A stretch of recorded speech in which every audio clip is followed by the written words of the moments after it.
Good day, everyone. I am Renalyn Joy Dimaranan, and this is my study.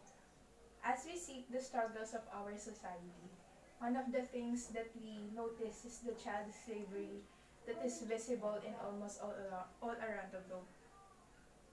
So I'll start with an introduction. According to International Labor Organization, estimated to 152 million children are victims of child slavery around the globe as of 2012 to 2016 statistics. Asia and Pacific come second in the list, with 62.1 million are estimated victims of child slavery, and victims in the Philippines ranks third. So for every 14 children in the Asia and Pacific, one child is engaged into child slavery. Looking at the statistics, 48% of the victims of child slavery were ages 5 to 11 years old. If we consider the gender, 58% of the victims are boys, meaning boys are almost used in child laboring. Boys appear to face a greater risk of child labor than girls, but this may also be a reflection of an underreporting of girls' work, particularly in domestic child labor. So I am presenting my proposal to you regarding this topic, child slavery. So it is Care for the Young, a facility for the victims of child slavery through cognitive neurorehabilitation. Before we go to the study, I will discuss first what child slavery is. According to International Labor Organization, children ages 5 to 7 years old and those who are engaged in massive works like construction, agriculture, mining, and services like the street children are considered a victim of child slavery. This deprives them of their childhood, their potential and dignity, their physical and mental health. Engaging to child slavery deprives the children from developing their well-being, which causes the lack of improving in their physical health, mental health, social health, and their moral, which molds them as a child. Looking at the effects of child slavery, it is clearly seen that it affects mostly in their mental health and development. Their capabilities to develop in their psychosocial and neuropsychological functions, like memory skills, basic reading, and writing, are deprived because of child slavery. Now let's talk about the cognitive neurorehabilitation. According to Cambridge University Press, cognitive neurorehabilitation is a type of rehabilitating a patient that focuses on one's cognitive or mental ability. It values the cognitive theory and measurement of the brain mechanisms of a patient with impaired brain development. Its objective is to make the patient independent, to have its functional recovery, which is to bring their capabilities as a person back and to improve their quality of life. So, its methods are first to retrain or restore its cognitive function, and last is to adapting to its environment. To have this rehabilitation to work, it's important to have the person or the patient to be treated, the environment, and the method on how it will be on how the person will be treated based on its condition. Now I will be discuss about the study. Looking at the study about child slavery, it is addressed by the authorities by giving their basic needs, food, shelter, and clothes. But the child's development is not fully taken care of. Therefore, the program policy of our country is not sufficient and the mental health of the children is not much taken care of. Therefore, this study focuses on the problem of ineffectiveness of facilities available here in the country which isn't helping the mental state of each child. So the research questions will be: first, how can design further improve the well-being of a child who is a victim of child slavery? Second, how can the new approach be better than the existing facilities? And last, why would we promote awareness on children's well-being, particularly on their mental health? To answer the questions, the researchers' goal is to improve the effectiveness of facilities for children who are victims of child slavery by designing a rehabilitation facility, one that focuses on the well-being of the children, particularly on their mental health. And its objectives are: one, to design the spaces that will facilitate on improving one's mental, physical, and social state. Next, to apply the cognitive neurorehabilitation to the proposed facilities. And last, to prove by comparison the effectiveness of facilities. So the stakeholders, or the ones that will benefit in this proposal, is first the government. Number one is the DSWD, which helps the children, especially the victims of child slavery. Another is the Manila Boys Town Complex. And then there's also non-government organizations like the Merits of Children's World Foundation. And then the public care facilities, which caters to children, especially the victims of child slavery. And then the local community, which helps the facility to mandate and to manage it to the community. So the study will benefit the general public, focusing on lower classes, as the study seeks to improve the capabilities of facilities for children who are victims of child slavery. With the issue of increasing number of child slavery cases in the country, it is an indication that we address this issue through giving a better facility, improving one's mental, physical, and social state. So the scope and limitations. One, the scope of the project will consist of the areas that are holding programs for victims of child labor. Number two, the researcher is limited to giving the emphasis on the well-being, which is the applying the cognitive neurorehabilitation. And last, it will concentrate on the approach suitable for giving awareness to the well-being of a victim of child slavery in Metro Manila within the facility.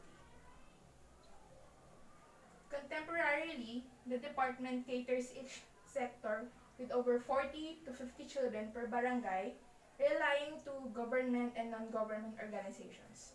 Therefore, in the study, it is assumed as such.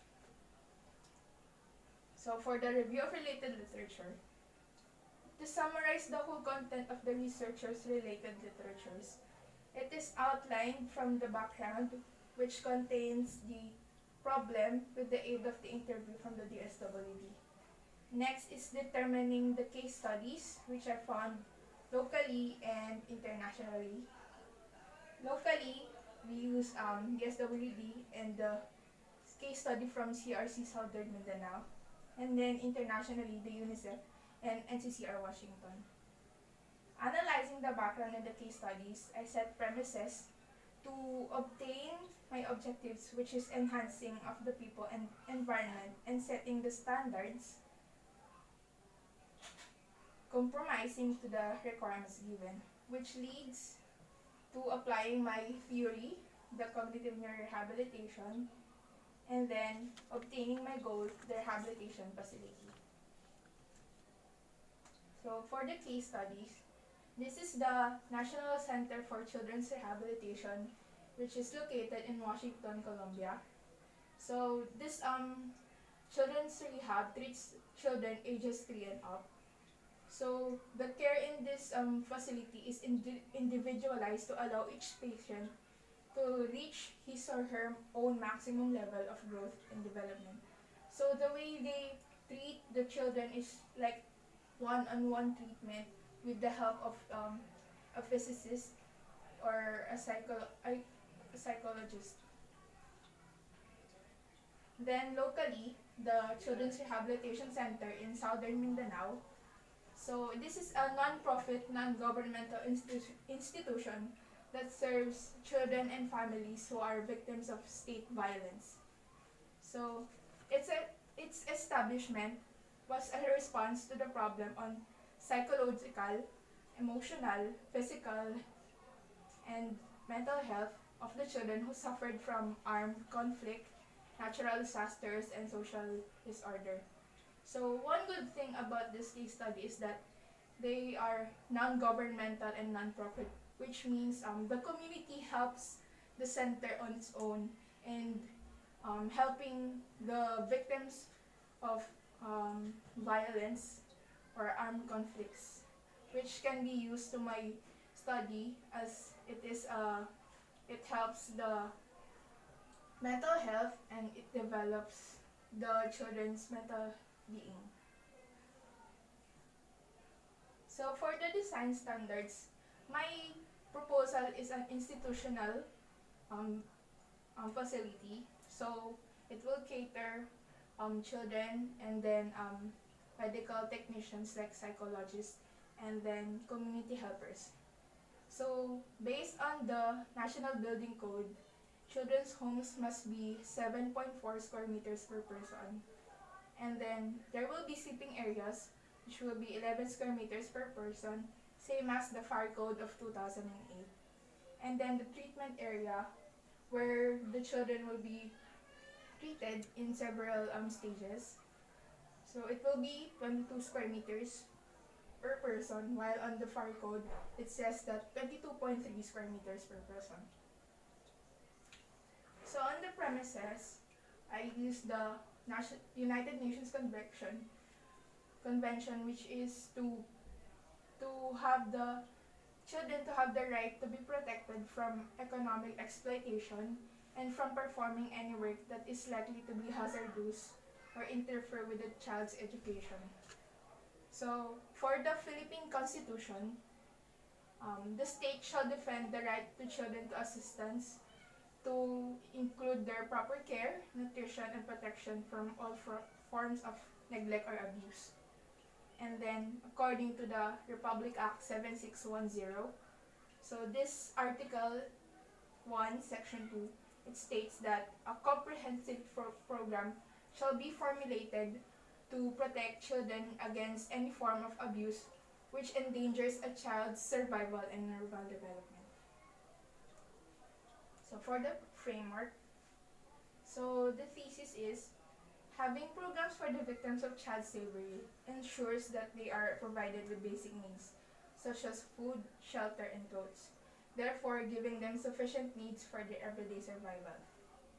But the antithesis is the presence of the programs and facilities for the victims of child slavery does not give awareness and care to the well-being of the child, particularly to their mental health. So by using the cognitive neurorehabilitation approach, the facility is assured to help give awareness and importance to one's well-being, especially to their mental health. Therefore, this leads to my thesis statement. By designing a new facility with the use of cognitive neurorehabilitation that ensures to give emphasis and care to the victims of child slavery's mental health and enhances their overall recovery and function.